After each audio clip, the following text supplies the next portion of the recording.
Assalamualaikum warahmatullahi wabarakatuh. Halo Sobat Kimia Farma Edukatif, bagaimana kabarnya? Semoga dalam keadaan sehat dan bahagia ya. Saya Apoteker Ayu Rosita. Saat ini saya berpraktik di Kimia Farma Manyar, unit bisnis Gresik. Pada sharing session kali ini, saya akan membahas tentang konstipasi. Konstipasi atau sembelit adalah kondisi yang ditandai dengan sulit buang air besar atau BAB atau frekuensi BAB yang lebih sedikit daripada biasanya. Kondisi ini seringkali dipicu oleh pola makan yang tidak mengkonsumsi cukup serat. Nah, buang air besar merupakan tahap terakhir dari proses pencernaan. Dalam sistem pencernaan manusia, sisa makanan yang dikonsumsi bergerak melalui usus kecil ke usus besar. Setelah air dan nutrisi yang diperlukan tubuh diserap dalam usus besar, sisa makanan tersebut lalu dikeluarkan melalui anus sebagai tinja. Frekuensi buang air besar pada setiap orang bisa berbeda-beda. Normalnya, frekuensi buang air besar adalah 3 kali sehari hingga 3 kali seminggu. Pada penderita konstipasi, tinja menjadi kering dan keras sehingga sulit dikeluarkan dari anus. Akibatnya, frekuensi BAB menjadi kurang dari 3 kali dalam seminggu. Penyebab dan gejala konstipasi.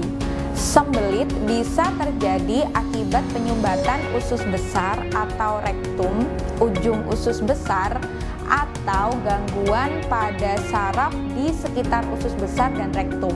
Selain itu, sembelit juga bisa dipengaruhi oleh faktor pertambahan usia, pola makan rendah serat, atau kurang aktif bergerak. Nah, gejala utama konstipasi antara lain sulit mengeluarkan tinja, frekuensi buang air besar yang lebih jarang dari biasanya, dan sakit saat mengeluarkan tinja. Konstipasi dapat dikatakan kronis jika gejalanya telah berlangsung selama 3 bulan. Cara penanganan konstipasi: makan makanan dengan kandungan serat yang cukup dan minum cairan yang cukup adalah kunci dalam penanganan konstipasi. Dengan minum cukup air dan makanan berserat akan membantu pergerakan feses dan membuat feses menjadi lebih lunak. Peningkatan aktivitas fisik juga akan membantu dalam mengatasi konstipasi.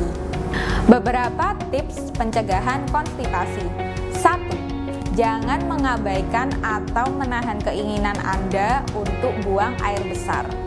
2. Makanlah lebih banyak makanan berserat seperti sayur-sayuran dan buah-buahan.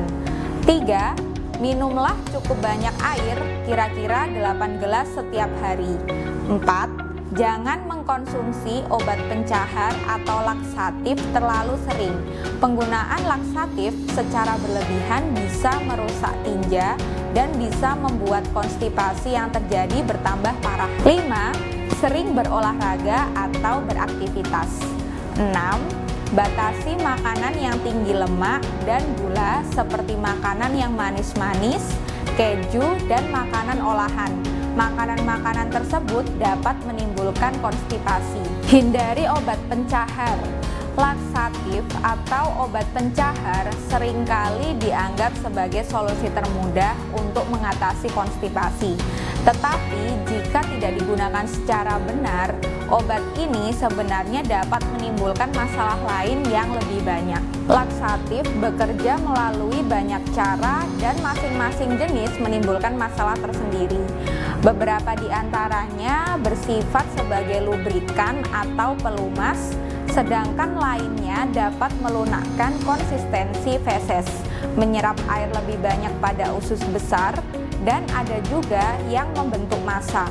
Salah satu bahaya dari laksatif yaitu dapat menimbulkan ketergantungan pada penggunanya. Bahkan beberapa jenis laksatif diketahui dapat merusak sel-sel saraf pada kolon atau usus besar sampai akhirnya membuat individu tersebut tidak dapat buang air besar lagi. Laksatif dapat menghambat absorpsi atau menghilangkan efikasi obat. Laksatif berbahan dasar minyak mineral dapat mencegah absorpsi vitamin A, D, E, dan K. Jenis laksatif lainnya dapat merusak dinding usus.